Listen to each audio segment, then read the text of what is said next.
मैया गई लूलो भाई। तला दुतला मई के मन ही ना भावे। तला दुतला मई के मन ही ना भावे। गोले गोले गुमोज में कवन गुण हो, मैया गई लूलो भाई। गोले गोले गुमोज में कवन गुण हो, मैया गई लूलो भाई। फूल अड़हुलवा में कवन गुण हो, मैया गई लूलो भाई। कनैल फूल मई के मन ही ना भावे। अड़हुल फूल मई के मन ही ना भावे। दवना मड़ुआ वा में कवन गुण हो, मैया गई लूलो भाई। बेला चमेला में कवन गुण हो, मैया गई लूलो भाई। पुआ पकवन मई के मन ही ना भावे। मेवा मिठाई मई के मन ही ना भावे।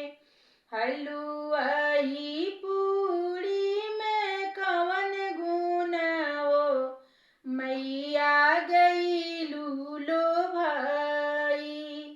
टीका सिंदूर मई के मन ही ना भावे।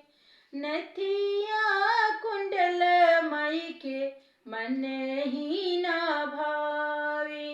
लाले लाले बिंदिया में कवन गुण हो, मैया गई लूलो भाई। सोनही के हरवा में कवन गुण हो, मैया गई लूलो भाई। फूल अड़हुलवा में कवन गुण हो, मैया गई लूलो भाई। पियरी चुंदरी मई के मन ही ना भावे। पियरी चुंदरी मई के मन ही ना भावे। लाले लाले लहंगा में कवन गुण हो, मैया गई लूलो भाई। लाले लाले लहंगा में कवन गुण हो, मैया गई लूलो भाई।